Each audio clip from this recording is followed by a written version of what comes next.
the green-red deck that I've been calling Mihara's Monsters, but you know what? Green-red Devotion works pretty well. I like that. A nod to the designer or creator who Hmm. we believe. I mean, he's the one who played it at the Pro Tour, and it's got that alliteration. Very comic book of you. Mario's Monsters. Rawr. And we see the opener here. Tapped land for Brad Nelson versus a forest. We got Yeah. a mountain in hand. One of the things about Brad's deck, this is not a particularly aggressive deck. A lot of us in preparation for Pro Tour Dublin were trying really hard to make a more aggressive Naya deck, much more like we were seeing in the previous season of Standard. But the mana just doesn't let you do it. And Brad talked with him a little bit about it, and he agreed, and that's why he's slowed it down a little bit. You see a Voyaging Satyr from Mario Diliberto. Yeah, Guildgate into a temple, both of those coming into play tapped, and then Mountain, Loxodon Smiter. And Brad Nelson himself has really mastered Standard. He top 8'd in Louisville, and I believe that was his third Standard Grand Prix top 8 in a row, and 4 out of the last 5 that have been played in North America. Yeah, Brad actually did almost a called shot at the beginning of that tournament. I was talking to him Wow. at Louisville, and he said, well, you know, it's Standard. I have to make sure I go to all the Standard Grand Prix. That's how I top 8. That's how I get on the Pro Tour. Yeah. And now Mario starting out with Xenagos, the Reveler.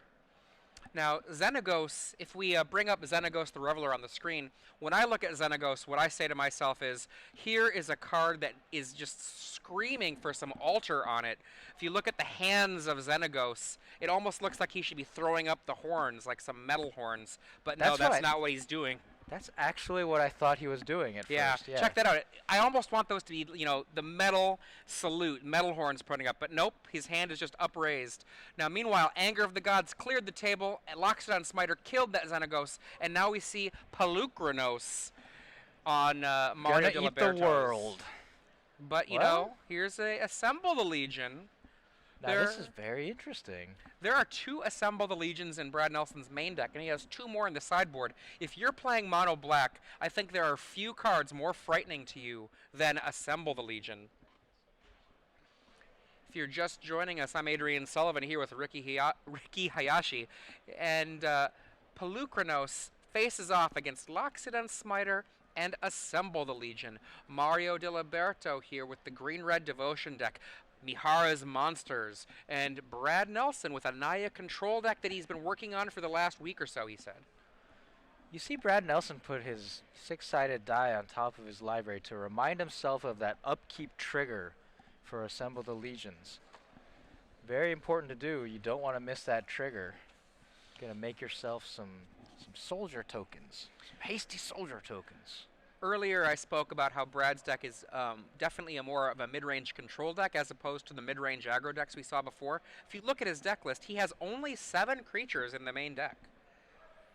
And yeah, I was very surprised that this was being called Naya Control. Those are not colors you usually associate with a control deck, but I get it now. He's got 4 Chain to the Rocks, 4 Mizium Mortars, 4 Anger of the Gods, and 4 Selesnya Charms, which you could maybe make a Night token, but more likely you're just using it to exile something big. He chains to the rocks Pelucranos, I believe, and Anger of the Gods to clear the rest of the way, and then the Smiter marches on in. Now, there was a time not so long ago that it was not legal to put a reminder die or token or anything on the top of a library, but at a certain point, I think that Wizards of the Coast made the right call and said, you know what, it's okay, put those stuff up there, it just makes for better Magic. And we see 2 soldier tokens brought into play by Assemble the Legion. Yeah, and Mario, all he had was another Pelucranos' follow-up. I say all he had. A 5/5 for 4 is pretty good here, and it's going to stop Brad from attacking. But that Assemble the Legion, you have to find an answer to that, or it's just going to be too much in a couple of turns. We see a Selesnya Keyrune added to Brad's side of the board. Now, in terms of answers to Assemble the Legion, Pelucranos can kill a couple of them, but they just keep populating so quickly. You can see right now Brad with 5 soldier tokens. Pretty short work will be made of Mario unless he does something very soon, and there are no main deck answers in his deck, only main deck threats. Yeah, that monstrous ability is so mana hungry. Green double X, and Mario's been stuck on 4 for a while here. He does have a Nykthos, so he can build up some devotion. He plays that Colonian Tusker, so he can make 4 green by tapping 3 lands. And now Brad's doing some math here, seeing if he wants to attack with the soldiers and get some damage through. He Maybe holds next back. turn. Maybe next turn. Yeah, next turn he's going to get 4 more soldiers, so he's going to go up to a 9. Along with that Loxodon Smiter and potentially the Selesnya Key Rune can attack as well. We see potentially 5 mana, maybe 4 mana. It's 5 mana. He activates the Nykthos, gets green, green, green, green, and adds another mana to it for the 5th mana for his Arbor Colossus. Next turn, however, he's going to have much more power with his mana, but time is running out. 4 soldiers from Assemble the Legion. I think we're going to see every creature of Brad's march on in right now. It has been assembled. Not a contraption, but a legion. At least every soldier. He's lining them up. So that Arbor Colossus is really a surprising fit in this deck. It's something decent that you can ramp up to, but it's green, green, green. So the follow-up, you said, Mario's going to be able to add 7 green mana off his Nykthos if he survives this turn, or if all of his creatures survive. Looks like Brad is getting ready to turn sideways with a pile of soldiers. So that's 8 of them, 8 of his 9. He's leaving 1 back to block. Gonna leave 2. Change his mind. Nope, I think he's just preparing dead Yep, yeah. soldiers. 5 damages taken by Mario Diliberto. After combat, are we going to see a Mizium Mortars? What is this? 1, 2, 3, 4, 5. Oh, a post-combat Stormbreath Dragon. Okay. I mean, the Arbor Colossus is a 6/6 and it has reach, so not getting through this turn. And remember, the monstrous ability on Arbor Colossus can just shoot that Stormbreath Dragon out of the sky. If we see the Arbor Colossus, green, green, green, 2, for a huge 6/6 reach creature, only 1 more mana to get monstrous, and then you tear down from the sky whatever creature is flying. And he can monstrous, despite being on 4 lands, he can monstrous because of Nykthos. Can make 7 green mana. Now this guy, I understand why he has reach. Because look how tall he is. He's so tall, he goes over the tops of the trees. Yeah. And there you see Nykthos. This was a card that a lot of people overlooked in the initial printing of it. I know one of my friends, Ian DeGraff, said that he viewed this card as the Gaia's Cradle of Standard. I've heard that about the card, and it's going to make a lot of green mana here. 7 mana is made. He uses 6 of it. He's got 1 remaining. Monstrous kills the dragon. Yeah, I'm surprised a little bit by Brad Nelson's play there of the post-combat Stormbreath Dragon. I think he was just trying to buy time, you know? Yeah. Like, here's another card to put down. 5 soldiers are added to the battlefield. That makes 11 soldiers, a Loxodon Smiter, a Selesnya Key Rune as his potential attackers. I just feel like it would be better off still in his hand, and then he can cast it here with haste, and probably just kill his opponent, kill Mario. All those soldiers, add some smiting and some key runing. Now, for the most part, Brad, against a stock version of his opponent's list, he could probably wait a turn or 2 before trying to march on in and just let the assemble take care of things. But the thing is, these players do not have access to each other's deck list. What if, for example, Mario Diliberto has 1 or 2 Mizium Mortars? Or I mean, Anger the Gods. yeah, I mean, there's all kinds of cards that could change the way that this would play out. And Brad Nelson, I am confident he knows exactly the 75 cards that are in Mario Diliberto's deck, but maybe not the specific version that Mario is playing. We have the attack with all of the soldiers. All 11. And that is 3 of them dying, and 4 of them are blocked. And then So Brad passes the 7? turn afterwards. 7 damage getting through. Mario only 1 turn from death. Brad Nelson at 20 life.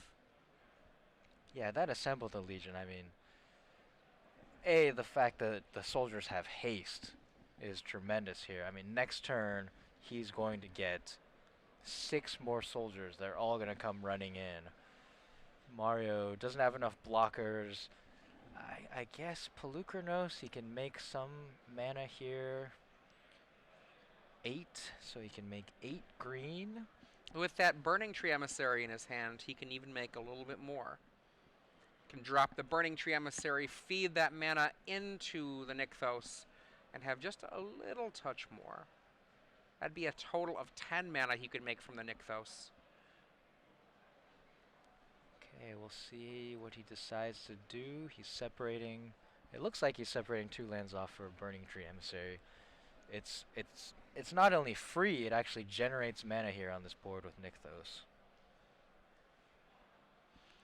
You can see Mario Diliberto counting the mana, seeing what's possible. Counting the soldiers maybe too, the damage, making sure he's dead.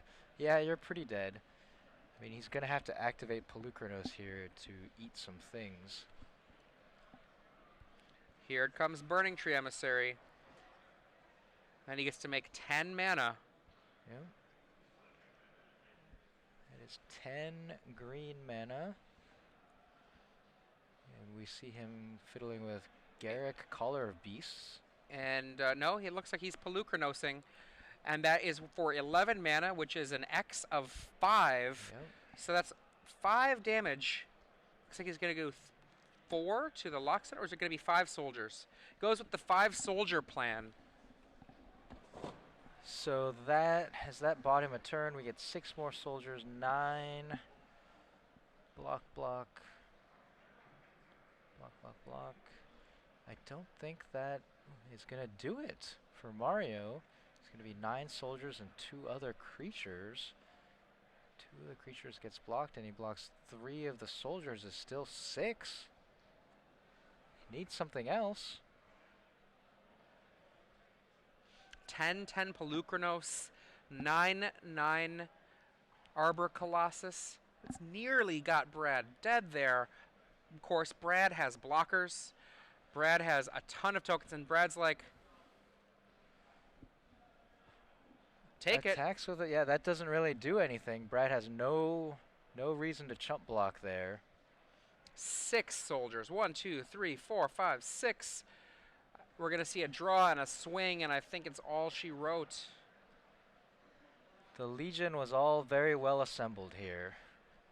A surprising card in this Naya control deck from Brad Nelson. We've also heard Shaheen Sarani, you saw in the deck tech, is running it in his blue-white-red control deck. This could be the surprise card of this tournament. We activate the Selesnya Key Rune. Brad has the 4 cards set aside that can be blocked. And Mario taps Sylvan Caryatid like, aha, I got a fog, but no, he doesn't have a fog. On to game 2. Brad Nelson takes the first game in this best of 3. Mario Diliberto, with this green-red deck, he has to be thinking, okay, assemble the Legion, single-handedly won that. What can I do about that? And one of the things he can do, it doesn't solve the problem, but it does help. It's Mizium Mortars, which he can use as a one-time wipe of the board. But also, I think really exciting in his sideboard, Bramble Crush. Bramble Crush. Bramble Crush, if you don't know Bramble Crush was printed in the Innistrad block. Green, 2 sorcery. Destroy target planeswalker, artifact, land, or enchantment. Yeah, I think it's just non-creature. Non-creature. Non-creature. And mostly I feel like that it is there for things like Underworld connections to take out the land it's on.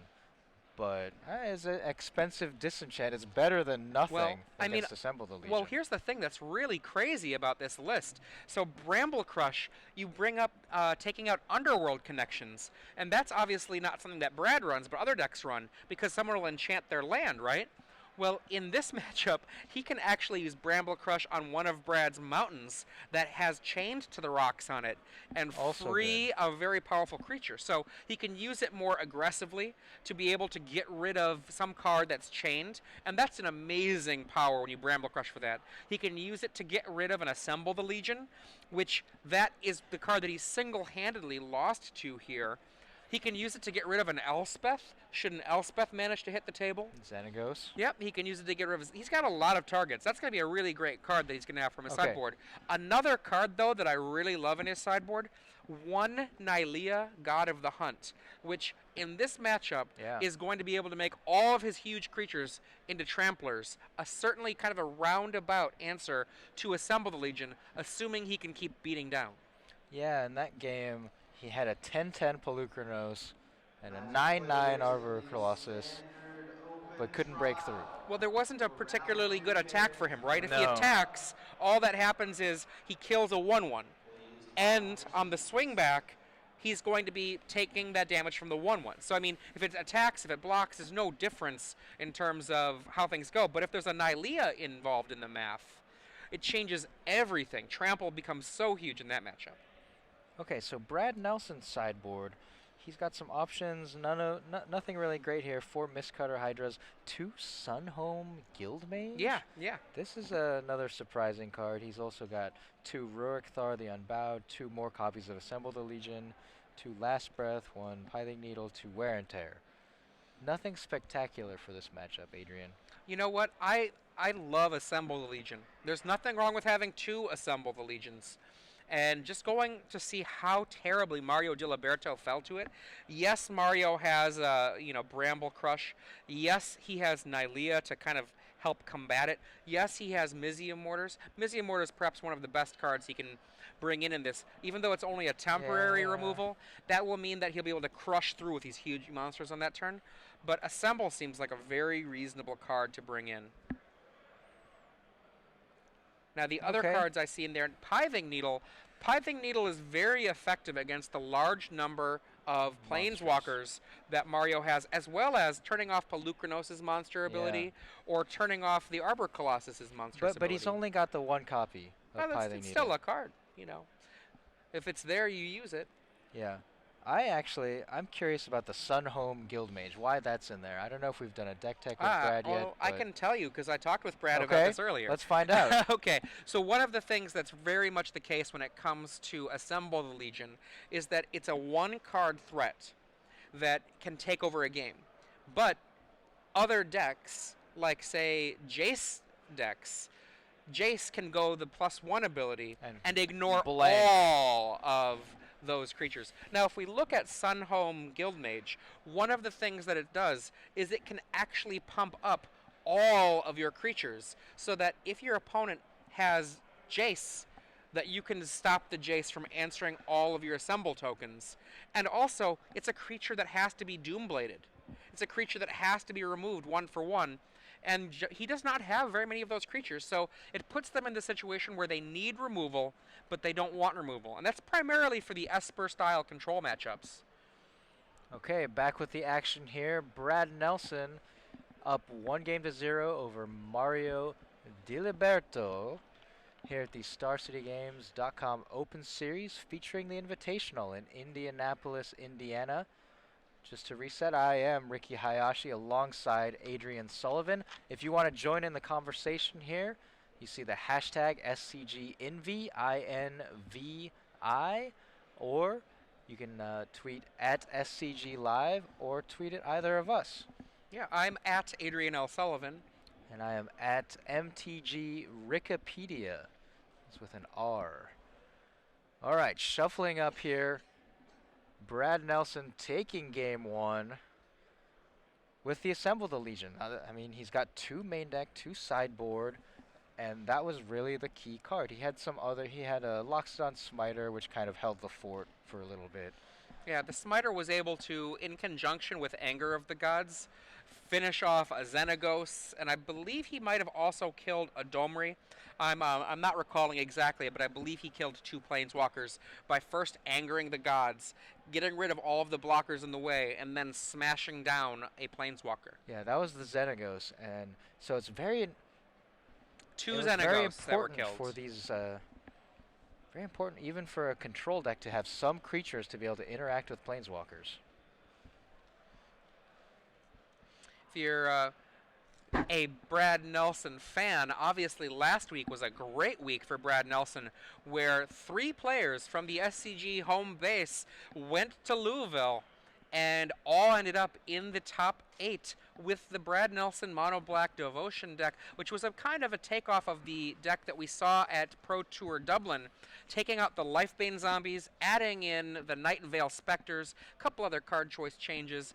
Really, really great finish. And here he is. He's jumped ship, gone to another deck entirely. And I talked with him a little bit about this, and he said, you know what? This deck is good against the black deck, and I thought a lot of people would play the black deck. So he's metagaming against himself. Current Brad is metagaming against past Brad. I wonder what future Brad is going to do. You know, we can only find out by watching every week that we can of SCG Live. Or build a time machine. Well, That is a I will leave it possibility. to you at home, which you will prefer to do. If you have a time machine, ladies and gentlemen, and you have seen what future Brad is going to be playing to defeat his Naya control deck, let us know. Hashtag SCGINVI. This is one of those classic Magic player time machine things where whenever Magic players talk about time machines, it's as though we don't think about the really cool things to do. Instead, we go back and buy a bunch of Unlimited or Beta. Or see what deck people are playing in the future. Here we go. Of all the things I could go to the future for. I see a Temple versus. Is it going to be a Temple on Brad's side? That's actually a stomping ground Oh, is on it? Mario's Okay. side. There we go. Stomping Brad's Ground got the versus Temple. Temple of Abandon. And we see the Tusker. Colonian Tusker. Looks like an elephant to me, but they're calling it a beast. This card is a surprise appearance in Standard. I mean, Trained Armadon, I guess, is seen play in the past, and this one really there for the green for the devotion. We're going to see Burning Emissary into Domri. That's correct. Wow. Domri goes +1. Are we going to see anything? Wait a minute. Yeah, that's not going to work because he has to. No, that's fine. Green-red from the 2 lands that produce color creates green-red and then casts Domri. Oh, okay, I see. He made the mana off the Nykthos first? No, he used the colorless to put into the Domri. We see right now a Selesnya Key rune from Brad Nelson. A second Nykthos is drawn by Mario Diliberto. He's got 4 of them in this deck.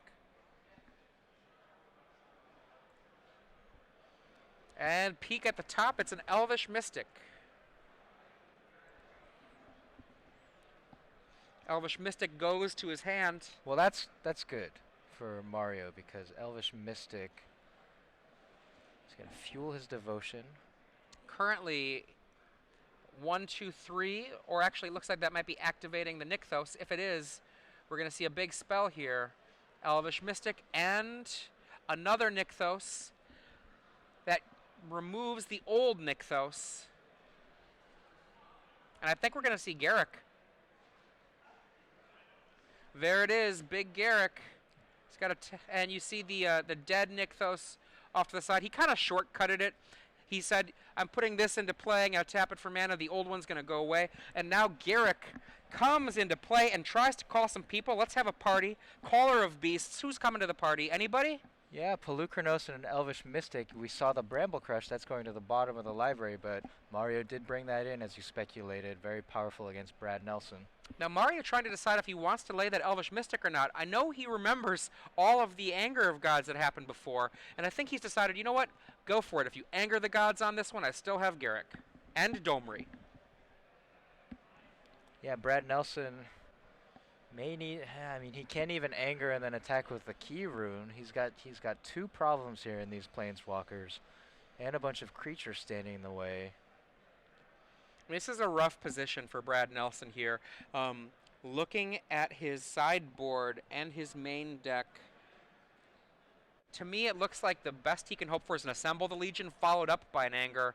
Okay, Storm Breath knocks Domri down, but it doesn't knock it out. No. And we can actually see that Mario Diliberto here, he could cast the Pelucranos and then Domri, well, he's one shy of being able to Domri fight the Storm Breath Dragon. Pelucranos at the very least can come out. We see him look at the top with Domri, put a card back.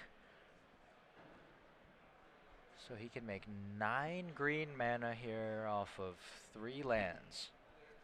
He also has 2 extra mana from Elvish Mystics. And the world is his oyster. 11 mana that he has access to right now. 11 mana is a lot of mana. He can actually use Garrick's minus ability to put the Stormbreath Dragon into play. Does that work on any creature? That's right, put the Pelucranos into play. So that, put the Pelucranos into play and then have it And become then use the mana monstrous. to fight. Use the monstrous on Pelucranos to make it a 10/10 and kill that Stormbreath Dragon. Yeah, that's what he's doing. He's counting up the mana, counting up the devotion. And he's only going to make it a 9/9, it looks like. He's leaving those 2 Elvish Mystics back To attack? to attack with. Sure. Boom. How about you and me fight, Dragon? It's not a real fight. Pelucranos only deals the damage of the monstrous that it gains, rather than a full-on fight. The opponent creature, of course, actually gets to really fight. It's not a fight because they actually couldn't template it as a fight as well. Yeah. To deal with multiple creatures. There was some weird rules interactions, but it's enough. He kills the Stormbreath Dragon, the Halitosis Dragon, as some people call it. I think it's not a fight because who could actually stand up to that guy? To Pelucranos? I'll bet somebody could. Tyler Durden could. Okay, well, Brad Nelson, we see a Chain to the Rocks in his hand. That only deals with one of these monstrous threats. He may also have an Anger of the Gods to clear out these creatures. That would actually, yeah, so there we go. Clear out all the small creatures. And then chain your Pelucranos to the rocks. Look at that. What an amazing play. Now, that's awesome and such, but he's still got this terrible situation going on. I wanted to clear up something from Zabird on Twitter. He says that, oh, you know, you couldn't have cast that Domri because the mana went into the Nykthos. No, the Nykthos was tapped for colorless. So the Burning Tree Emissary creates a red-green, and then the Nykthos was tapped for colorless, creating the mana necessary for Domri. Yeah, that's where I got tripped up. I thought that he was putting the 2 mana from the Burning Tree into Nykthos. No, he was just tapping Nykthos for colorless. So Zabird, no worries. That was a totally kosher Domri. Now, meanwhile, we've got Garrick and Domri doing a lot of work against a nearly empty board. Brad Nelson did an awesome set of plays there by angering and then chaining to clear a bunch up, but the thing about the Caller of Beasts is he knows how to throw a good party. Look at all these creatures he's got hanging out. Yeah, I mean, they're not the most impressive creatures, an Elvish Mystic, a Voyaging Satyr, and a Colonian Tusker, but they're enough here. A, Brad Nelson now cannot attack with a Selesnya Key Rune to try to finish off a Planeswalker, and B, it starts rebuilding his devotion so he can make those huge, monstrous plays again. So all of a sudden, one turn after Anger of the Gods, Brad Nelson needs another Anger of the Gods. That's the problem with Garrick, Caller of the Beasts. It's very hard to control a deck that manages to keep a Garrick, Caller of the Beast out. Just one activation of the plus ability, the call to the party ability, I like to call it, just ends up giving you so many possible cards. We see right here mostly a whiff, but there's Nylea. That's not a whiff. There's the Sylvan Caryatid. We saw, besides that, we saw the 2 Mizium Mortars and a Xenagos revealed. And then, of course, with all of this mana he has available, he might be able to kill Brad right now by casting the Nylea and then activating the plus ability. I haven't done the math yet, but I'm curious if he's got enough. That's a home run, or at least a triple, I think, Nylea. Call to the party, huh? Now it is time to party. And we see him right now looking at He's his gonna mana. calculate the mana. He's 1, 2, 3, 7 green he can make currently. And he could also cast something else and make some more mana first. I think he's got this. But yeah, he can untap the Nykthos with his Voyaging Satyr. So all he needs to do is do that and be able to attack with both creatures. He only needs to attack with one. Everything's gonna have trample because of Nylea that you see right there. Yeah, he's just building up his devotion right now. Make a lot. So that's 9. Well, the Voyaging Satyr can untap that Nylea. The Nykthos. Or Nykthos, pardon me. Which he does right now. He cast the Nylea. He's got 5 left, you said? Should have 7 left, and then he adds 9 more. A little bit more than that. And we see him activate the plus ability of the Nykthos. Doing a little quick count again. Okay, so he played Nylea first. So he went down to 3. Then activated. Is it 1? And now if you don't know... I think he's got 11 mana. If you don't know what Nylea, God of the Hunt, does, aside from just passively giving all of your creatures trample, +2/+2 for a target creature until end of the turn. Yeah, and with that mana, he can activate it enough times so that the Tusker that is not summoning sick can trample over the Selesnya Key Rune here. I believe... Here it comes, and Brad says, pack it up, pack it in. And we're going to go to a game 3 here. Brad re-evaluating his sideboard. A lot of the cards for Mario Diliberto there, we saw the Mizia Mortars, we saw the Nylea, we saw the Bramble Crush. Those are all sideboard cards. Yeah, although he did not use the Bramble Crush, Brad Nelson did see it off of the Garrett Collar Beast activation, so he knows about it and may need to change some of his cards out with that information. Now, if I'm Brad Nelson here, one of the things that I'm thinking about is that impressive early mana burst that got down a fairly quick Garrick. If he doesn't already have the Pithing Needle in, he might be reevaluating whether the Needle might be able to be helpful for him here. And then also, Chained to the Rocks, when you see the Bramble Crush, you don't know how many Bramble Crushes your opponent is running. But it's a little scary. Maybe they're only running 1. Maybe they're running 4. And it makes a card like Chained to the Rocks feel a little bit less safe. Yeah, but you still got to have it because really, like, that's his only answer to the big stuff. I guess Elspeth's Son's Champion is also an answer, but the way that Mario can come out, I feel like Chained to the Rocks, even if it only delays the inevitable, delaying that is important enough when you have something like a turn 3 Pelucranos.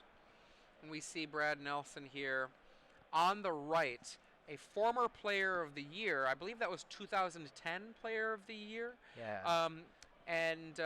Epic showdown for the Player of the Year award was actually tied in pro points with Guillaume Matignon from France. Yeah, you know, and they had to play at Pro Tour Paris, Magic Weekend Paris, to determine that. That was one of the, I think, really awesome moments in Magic history. Yeah. A Player of the Year playoff. That's so great. I can just imagine the conversation like, so they're tied. What do we do? Do we have a tiebreaker? Just have them play some more Magic. That's what people want. That was one of the first times that I believe that I saw the art of I'm struggling to remember his name right now. He did the player versus player art. Oh, Team Brad, Team Guillaume. Team Brad, Team Guillaume.